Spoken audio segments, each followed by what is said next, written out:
క్వశ్చన్లు అన్నీ ఎట్టగా ఉంటాయి, ఉల్టా ఉంటాయి. ఆయనకు వచ్చే క్వశ్చన్ చూడండి, నిత్య జీవానికి వారసు అవడానికి నేనేం చెయ్యాలి?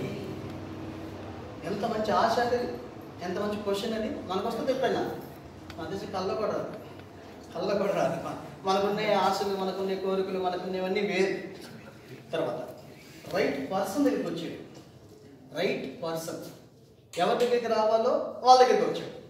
మీకు అర్థం కాదని చెప్తాను. నాకు మ్యాథ్స్లో ఒక డౌట్ ఉందనుకోండి, నేను సైన్స్ టీచర్ని అడుగుతానా? అడిగితే చెప్పలేడు. నాకు ఏదైనా సైన్స్లో ఏదైనా డౌట్ ఉందనుకోండి, మ్యాథ్స్ టీచర్ దగ్గరికి రాలేదు కదా. ఏ క్వశ్చన్ ఎవరిని అడగాలో వాళ్ళని అడగాలి. ఏ క్వశ్చన్ నిత్య జీవనకు వారసు ఎవరిని అడిగాడు? యేసు ప్రభుని అడిగాడు. సరైన క్వశ్చన్ అయినా కాదు, సరైన వ్యక్తినే కాదు. ఇంకో మాట, సరైన సమయం అంటే యెహోవా మీకు దొరుకు కాలం అంది ఆయన వెతుకుడు. యెషయా గ్రంథం 55:5 మాట రాయబడింది. చదువుతారా? యెషయా గ్రంథం కనిపించదంటున్నా. యెషయా గ్రంథం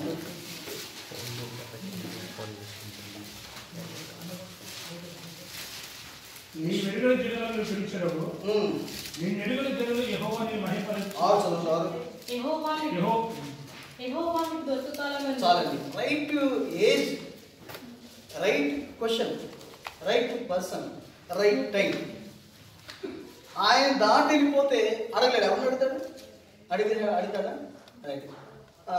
ఇంకొక మాట చెప్పంటే రైట్ సరైన ప్రవర్తన ఎలా వచ్చాడంటే మీరు చూస్తే కనుక పరిగెత్తుకు నుంచి మోకాల్లోని అని రైట్. సరైన ప్రవర్తన, అతని యాటిట్యూడ్ ఎలా ఉందంటే బాగుంది. పరిగెత్తుకు వచ్చేయడానికి రాయబడింది, మోకరించడానికి రాయబడింది. కానీ అతని జీవితంలో ఆ దేవుని వెతికే విషయంలో విపులుడైపోయాడు. ఆయన బలాన్ని అనుసరించలేకపోయాడు. ఈరోజు నేను అంటాను, మనకు దేవుడు బలమై ఉన్నాడు అన్నప్పుడు ఆ బలమును మనం వెతకాలి. లోకంలో బలం కోసం కాదు, పాప సంబంధం బలాన్ని గురించి కాదు, పాప బలం కాదు, లోక బలం కాదు. ఏ బలం అంటే దేవుని బలాన్ని వెతకాలి. రెండోది ఏం చేయాలి? ఆ బలం వెతకడమే కాదు. 21వ అధ్యాయం కీర్తన 21 ఆయన బలం వెతకాలి. కీర్తన 21వ కీర్తన మొదటి వచ్చిన ఆ బలం విషయంలో మన స్పందన ఏంటి చూస్తున్నాం. యెహోవా చాలండి. ఆ బలం వెతకడమే కాదు, ఇప్పుడు ఆ బలం వెతికిన తర్వాత, ఆ బలం నువ్వు కలిగిన తర్వాత ఈ లోపల నువ్వు దేన్ని బట్టి సందేశించాలంటే, దేన్ని బట్టి మన సంతోషం, మన బలం దేని ఏమైంది? కొంతమంది బలం అంటే ఆస్తి. కొంతమంది అంటారు ఏంటన్నా వెనకాల ఉంది. నా వెనకాల కదండి, కొంతమంది అనుకుంటారు నా వెనకాల ఏముందో తెలుసా, నా వెనకాల ఎవరుండో తెలుసా, మా బ్యాక్గ్రౌండ్ తెలుసా, అసలు మేము ఎంత అర్థం తెలుసా, ఎంత డబ్బు ఉందో తెలుసా. అంటే మనిషి భూమి మీద సంతోషించేవి చాలా ఉంటాయి. కానీ ప్రభు అన్నాడు, నువ్వు ఆయన బలాన్ని బట్టే సంతోషించాలి.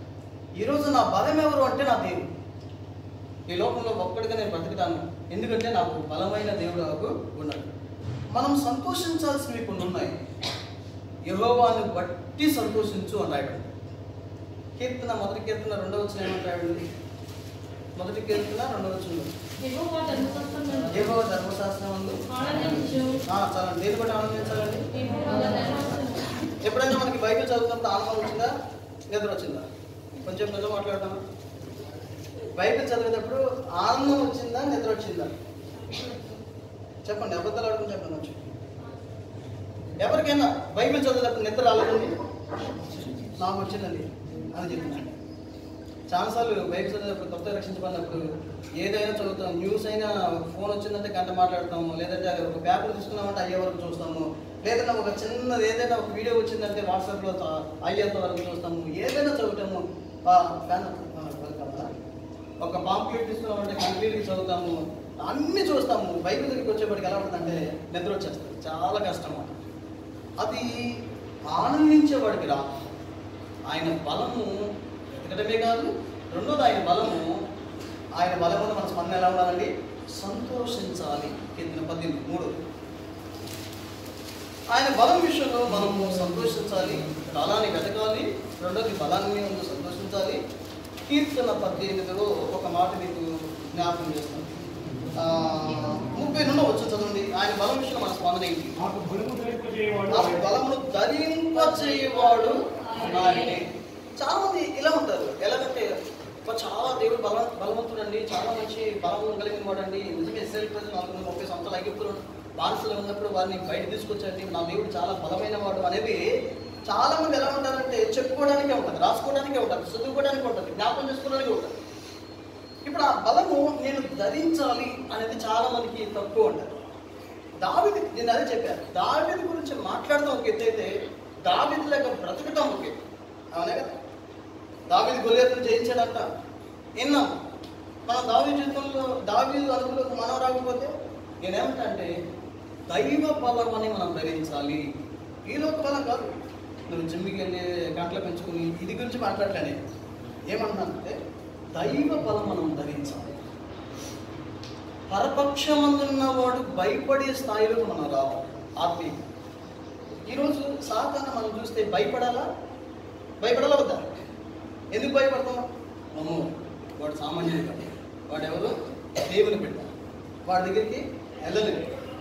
దేవుని బిడ్డలు కాకపోతే కనుక ఈజీగా సాతాను వస్తారు. ఎందుకంటే వెల్కమ్ బోర్డు ఉంటుంది, ఎందుకంటే నీ దగ్గర బలం ఉంటుంది కదా. మనం చాలా బలహీనంగా ఉంటాం. చిన్న విషయానికి చిన్న ఆలోచన, చిన్న తలంపు, చిన్న శోధన, చిన్న పరీక్ష, చిన్న విషయానికి మనం పడిపోతుంది. మన ఆత్మీయమైన బలం ఎలా ఉందో మనకు అర్థమవుతుంది. సో బలం విషయంలో మన స్పందన ఏంటి అనేది నేను చెప్తున్నాను. మొదటిది, ఈ బలాన్ని మనము వెతకాలి. ఏమని నేను చెప్పి వాళ్ళు అడుగుతారు. రెండోది ఏం చేయాలి? మీరు చెప్పండి, ఏం చేయాలి? రెండోది అంటే సంతోషించట్లేదని అర్థం. సంతోషిస్తే చక్కగా చిరునవ్వు ఉంటుంది. ఏదో లోకంలో ఉన్న భారం అంతా మన నెత్తి మీద ఉన్నట్టు దిగాలుగా కూర్చున్నారు ఏంటో. నేను అనుకుంటే ఎప్పుడు అవుతాడరా బాబు అనుకుంటాను. లేదు, నేను మళ్ళీ వాకింగ్ చెప్తాను. సో బలం వెతకండి, దేవుని బలమేందు సంతోషించండి, ఆయన బలాన్ని వ్యక్తిగతంగా ధరించండి. 4, ఇప్పుడే నేను చదివాను సంఖ్యాకాండం 14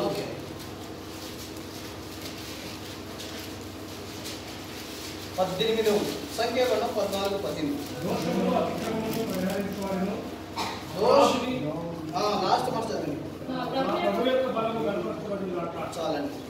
ఆ బలమును వెతికితే ఆ బలమును నువ్వు సంతోషిస్తావు. ఆ బలమును నువ్వు సంతోషిస్తూ మొదలు పెడితే ఆ బలాన్ని నీ వ్యక్తిగతంగా నీవు ధరించుకోగలుగుతావు. ఆ బలాన్ని నువ్వు ధరించుకోగలిగితే ఆ బలాన్ని గురించి ఆరాధించుకుని ఉండగలమండి. ఈరోజు నిజంగా ఒక వ్యక్తి దేవుని బలాన్ని కలిగి ఉంటే ఆ వ్యక్తి దేవుని ఆరాధించుకున్నాను. కనీసం రోజుకి మనం ఎంతసేపు ఆరాధన చేస్తాం? ఆ రోజు ఏంటన్నా ఆదివారం కదా ఆదివారమే ఆరాధన చేయాలా? సండే మాత్రమే ఆరాధన తినమా? ఆ రోజే దివారాత్రి మన పాటలు అయితే పాడతాం. ఏం పాడతాం? అన్ని వేళల యందు, ఆ పాట హల్లెలూయా పాడతాం. అన్ని వేళల యందు ఆయన పూజిస్తాం, చేస్తాం కదా. కానీ ఇంకా చెప్పాలంటే కొంతమంది ఆదివారం కూడా ఆరాధించారు. దేవుడు మనిషిని ఎందుకు చేశాడు తెలుసండి? ప్రతిదానికి ఒరేసం ఉంది కదా. ఫ్యాన్ ఎందుకు చేశాడు? గాలి. లైట్ ఎందుకు చేశాడు? వెలుగు ఉంటాడు. ఫోన్ ఎందుకు చేశాడు? లైవ్ కూడా లైవ్ అవుతాయి మాట్లాడాలి. చేపలు ఎందుకు చేశాడు? మీకు తెలుసు అసలు ఈ భూ ప్రపంచంలో నిష్కారణంగా రీజన్ లేకుండా తయారు చేసిన వస్తువు ఒకటనే లేదు. ఉందా? ఊరికి తయారు చేసిన ఖాళీ ఉందని చేసాం అంటారు ఎవరైనా? సేమ్ దేవుడు కూడా మనిషిని చేయడానికి ఒక కారణం ఉంది. 43:7 వచ్చింది. 43:7 వచ్చింది చదవండి. నా మహిమ నిమిత్తము నేను సృజించిన వారిని, నా నామం పెట్టబడిన వారిని చాలండి. ఫ్యాన్కి ఒక ఉద్దేశం ఉంది, పెన్నుకి ఒక ఉద్దేశం ఉంది, లైట్కి ఒక ఉద్దేశం ఉంది, చాప్కి ఒక ఉద్దేశం ఉంది. ఒకవేళ మనం ఫ్యాన్ తయారు చేసిన తర్వాత, ఫ్యాన్ అమ్మేసిన తర్వాత, ఫ్యాన్ కొనుక్కున్న తర్వాత, ఇంటికి వచ్చిన తర్వాత మనం కరెంట్లో ప్లగ్ పెట్టిన తర్వాత ఫ్యాన్ తిరగట్లేదు అనుకోండి, ఎంత బాధపడతాం? ఏమన్నా కొంతమందికే బాధపడతాం. ఈ 10 రూపాయలు పెనుకున్నాను అనుకోండి, రాయలేదు అనుకోండి, ఇంటికి తెచ్చిన తర్వాత రాయలేదు. ఈ విషయం కంపెనీ కూడా తెలిసింది అనుకోండి, వాడు ఎంత బాధపడతాడు? అరే దీనికి ఎంత అడ్వర్టైజ్మెంట్ ఇచ్చాను, దీనికి ఎంతో షైనింగ్ ఇచ్చాను, దీంట్లో కాస్ట్లీ రీపులు పెట్టాను, ఎంత చేసిన తర్వాత సక్సెస్ అవ్వలేదని తయారు చేసుకునే బాధపడతాడు కదా. మీరు ఆలోచించండి, దేవుడు నిన్ను తన మహిమ కొరకు భూమి మీదకి పంపాడు. నువ్వు ఆయన మహిమపరచిపోతే నేను బట్టి దేవుడు దుఃఖిస్తాడా? సంతోషిస్తాడా? కొంతమంది 17 సంవత్సరాలు దుఃఖింపజేస్తారు దేవుడు. అంటే 17 సంవత్సరాలు వారి జీవితంలో ఆరాధన లేదు. నువ్వు ఆరాధన చేయనంత కాలం నీ దేవుడు నిన్ను చేసినందుకు బాధపడు. అవునా కదా? నరుడు చెడుతనం భూమి మీద గొప్పదన్నప్పుడు యెహోవా తన మనసులో సంతాపం కలిగినాడు. ఎందుకు చేశాను మా భాష చెప్పాలి. నువ్వు ఒకవేళ నువ్వు రక్షించబడకపోతే, నువ్వు ప్రభుని ఆరాధించకపోతే, నీ ఏజ్తో లెక్కబెట్టు, ఇన్ని సంవత్సరాలు నీ దేవుడు నేను చూసి బాధపడతాడు. మన దేవుడు మనం సంతోషింప చేయకపోయినా ఒక ఎత్తుగా నీ బాధపడుతున్నావు. ఎంత బాధ అది? నన్ను బట్టి నా దేవుడు బాధపడతాడా? బాధపడతాడు. ఎందుకు బాధపడతాడు? ఆయన ఏ ఉద్దేశంతో నిన్ను చేసాడు ఇక్కడికి, ఆ ఉద్దేశం నెరవేర్చట. ఆయన ఆరాధించట్లను. నీ లైఫ్ అయిపోయింది, నీ ఇష్టానుసారంగా జీవితున్నావు. దాన్ని బట్టి దేవుడు దుఃఖిస్తున్నాడు. ఆ విషయాన్ని గుర్తించాలి. 4 విషయాలు చెప్పాను. మొదటి, ఆయన బలాన్ని వెతకాలి. రెండోది, ఆయన బలాన్ని సందర్శించాలి. మూడోది, ఆయన బలాన్ని ధరించాలి. నాలుగోది, ఆయన బలాన్ని ఘనపరచాలి. ఇంకో మాట మీకు గుర్తు చేస్తాను. ఆయన బలం ఘనపరచడమే కాదు, కానీ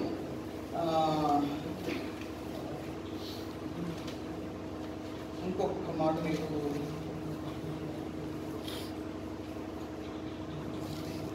సరే 19 వచ్చిన ద్వితీయోపదేశకాండము 7వ అధ్యాయం 19 వచ్చిన ద్వితీయోపదేశకాండము 7:19 ద్వితీయోపదేశకాండము 7.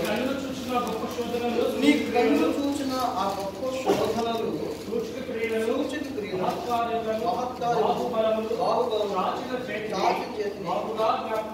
చాలా. దేవుడు తన ప్రజలకు ఏం చెప్తున్నాడు అంటే, నువ్వు ఆయన బలాన్ని వెతుకు అని చెప్తున్నాడు. దేవుడు తన ప్రజలకి మనకేం చెప్తున్నాడు అంటే, వెతికి నా బలమును నువ్వు సంతోషించు, లోకమును సంతోషించొద్దు అని చెప్తున్నాడు. సంతోషించిన నీవు ఏదో చదువుకుని వెళ్ళిపోయే వ్యక్తి కాదు, నీ వ్యక్తిగతంగా దైవ బలం ధరించు అని చెప్తున్నాడు.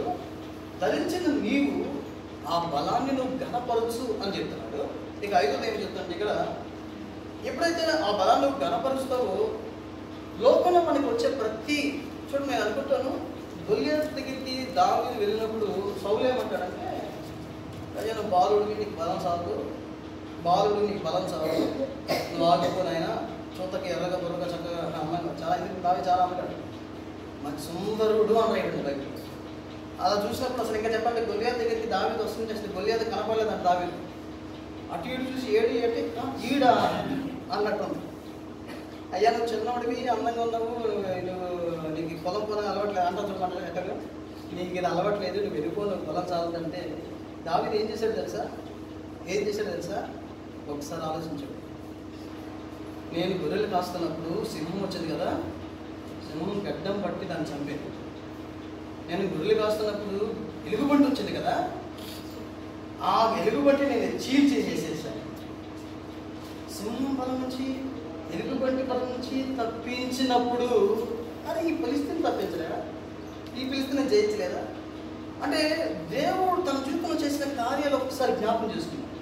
మన జీవితంలో కూడా అది చెయ్యాలి. ఎప్పుడైనా ఒక పెద్ద సమస్య నీకు ఎదురైనప్పుడు మీ దేవుడు ఎవరో నువ్వు జ్ఞాపకం చేసుకో. ఇశ్రాయేలు ప్రజలకి దేవుడు అదే చెప్పాడు, ఏంటంటే మీరు వెళ్తున్న జనం చూసి భయపడద్దండి, ఆ కనాను ప్రజలు చూసి భయపడద్దు, మీ దేవుడు ఎవరో తెలుసుకోండి. అరే నా దేవుడు ఎవరు? ఎర్ర సముద్రాన్ని పాయ చేసిన దేవుడు నా దేవుడు. నా దేవుడు ఎవరు? ఆకాశంలో సూర్యచంద్రాలను ఆపేసిన కూడా నా దేవుడు. నా దేవుడు ఎవరు?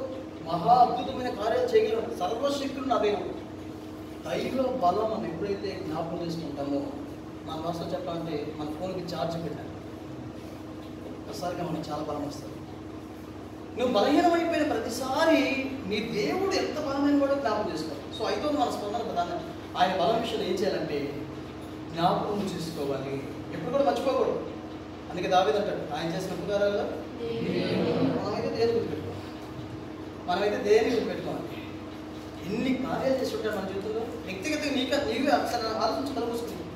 ఎట్లా తప్పించాడు, ఎట్లా నడిపించాడు, ఎట్లా పోషించాడు, ఎట్లా సంరక్షించాడు. మన పెద్దల జీవితాల్లో మనం చూసామంటే ఎందుకు బైబిల్ రాయబడింది? యుగాంతమున్న వారికి సంభవించి, దృష్టాంతంగా వారికి సంభవించి, యుగాంతమందున్న మనకు బుద్ధి కలగడానికి. చూడు వాళ్ళు ఎలా బలం పొందారు, వాళ్ళ బలం పొంది అని ఒక బుద్ధి, ఒక లెసన్ అన్నమాట. అందుకే రాశాడు. ఈ జరిగిపోయినంత కొంతమందికి అర్థం కాదు, ఎందుకు రాశాడు? ఎంత పుస్తకం పాత్ర మనం చాలా చదువుతాం, పత్రం అయితే బాగుండదు అనుకుంటున్నాం. ఇదంతా నీ బలం కోసం. ఇది చదివితే ఆయన ఎవరు, ఆయన ఎలాంటి వాడు, ఆయన శక్తి ఏంటి, ఆయన ఏం చేయగలడు, ఆయన బలం ఎంత గొప్పది అర్థమవుతుంది. అందుకని ఏమంటాడంటే మనం చూసిన భాగంలో ఆయన బాహుబలాన్ని జ్ఞాపకం చేసుకో. ఇంకో మాట మీకు గుర్తిస్తాను. దినవృత్తాంతాల గ్రంథంలో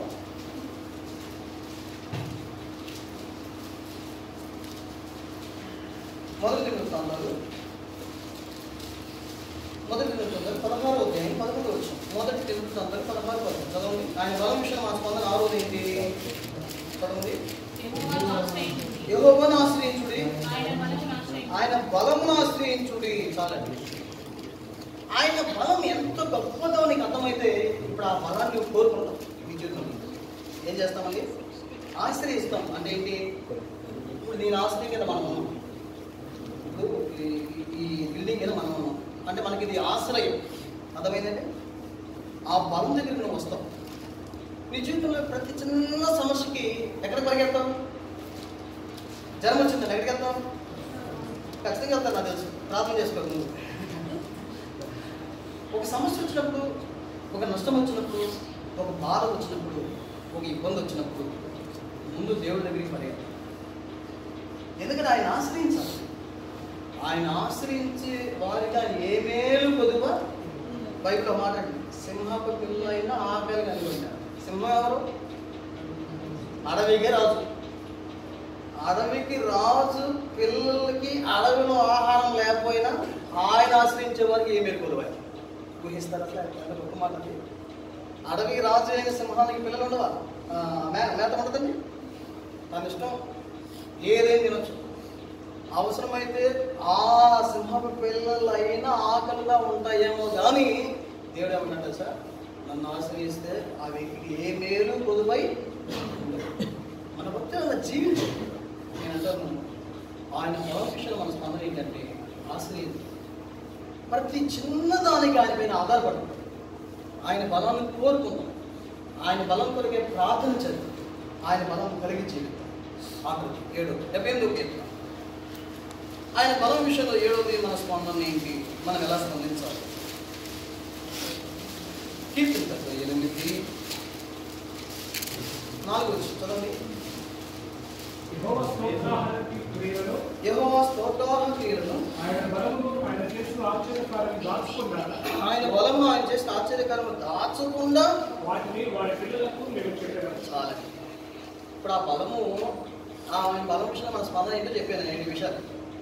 మా వెనకాల లైన్లో ఉన్నాం చెప్పండి. మొదట ఏం చేయాలి? వినపడతాం. వెనకాల ఓకే. రెండోది ఏం చేయాలి? ఈ వెనకాల లైన్లో చెప్పండి. రెండోది ఏం చేయాలి? బాబు వెనకాల లైన్ తలెత్తు ఒకసారి. ఆయన బలం విషయంలో మనం ఏం చేయాలి? అర్థమైంది. ఆపేయమ్మా ఇండైరెక్ట్గా సిగ్నల్ అయింది. సైలెంట్ అంటే ఆయన బలం విషయంలో మనం ఏం చేయాలి? రెండోది. 3 ఆయన బలం విషయంలో మనం ఏం చేయాలి? మన స్పందన ఏంటి? ధరించుకోవాలి. 4వది మొదలు ఏం చెప్పండి? గణపరచాలి. మీరు చెప్పండి. 6వది జ్ఞాపకం చేసుకోవాలి. ఆఖరిది 7వది ఏంటంటే ఆయన బలం మనం కలిగి ఉంటే మన పిల్లలకి చెప్పాలి. మన పిల్లలంటే ఇంకా పెళ్ళి అవ్వలేదు కదా అంటే ఉద్దేశం అది కాదు, సాధించాలి. ఆ బలము ఒకవేళ నేను అంటాను ఈ పాత నిబంధనే మన కొరకు రాకపోతే ఆయన ఎంత సముద్రాన్ని పాయ చేసింది మనకు తెలియదు కదా. ఆయన బలము వెళ్ళాలి, తరాలు తరాలు తరాలు తరాలకి వెళ్ళాలి. నువ్వు బయటికి వెళ్తే ఆయన బలం గురించి చెప్పకుండా ఉండకూడదు, ఉండలేకుండా ఉండకూడదు. చెప్పాలి, ఒకరికైనా చెప్పాలి ఆయన ఎంత బలమైన దేవుడు. పాపం నుంచి ఒక వ్యక్తిని ఎలా నడిపించగలడు, విడిపించగలడు, రక్షించగలడు. అంటే నేను ఒక మాట చెప్పాలనుకుంటే ఏంటంటే ఆ బలము నువ్వు కలిగితే ఇతరులకు చెప్పకుండా ఉండగలడు. మన భాషలో చెప్పాలంటే సువార్త. ఏంటంటే ఆ బలం, ఇక ఆ బలాన్ని చెప్తూనే ఉంటావు. యెహోషువ నేను చూపించే టైం లేదు. యోర్దాను దాటిన తర్వాత 4వ ఉంటుంది జాషువలో, మీకు తర్వాత ఉంటుంది. యోర్దాను దాటిన తర్వాత దాని నుంచి ఒక్కొక్క రాయి తీసుకొచ్చి పెడతాడు. ఎందుకు ఈ రాళ్ళు అని అడిగితే అప్పుడు అంటాడు ఈ 12 రాళ్ళు సాక్ష్యం కోసం పెట్టాను.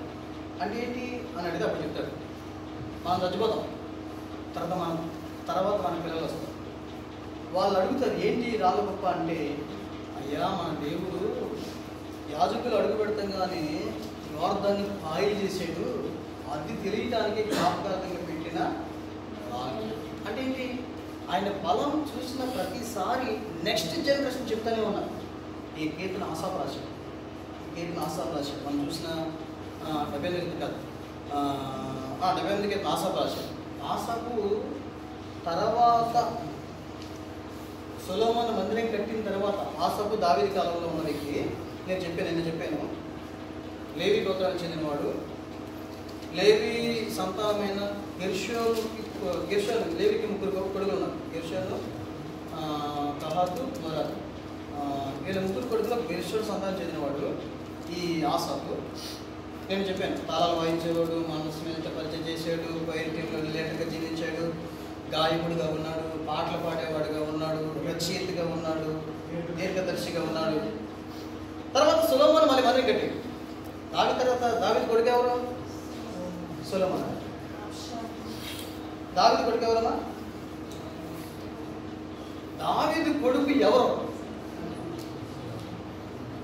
వెళ్ళిపోతున్నా. సొలొమోను. ఎవరండి? సొలొమోను మందిరం కట్టిన తర్వాత సొలొమోను మందిరంలో కూడా పాటలు పాడేది ఎవరు తెలుసా? చూపిస్తాం సార్. రెండవ దినవృత్తాంతాల గ్రంథం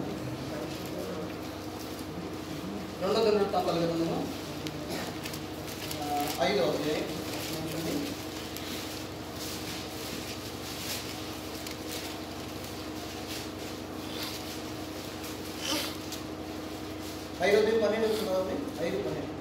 ఆసాపు హేమాను విదూతుల సంబంధమైన వాళ్ళు, వారి కుమారులకు సహోదరులకు సంబంధించిన పాటకులైన లేవీయులందరూ సన్నపునార వస్త్రములను ధరించుకొని తాళములను తమ్ముడులు సుకారములను చేతపట్టుకొని బలిపీఠములకు తూర్పు తట్టుగా నిలిచారు. చాలా ఆసాపు ఉన్నాడు, ఆసాపు పిల్లలు ఉన్నాడు.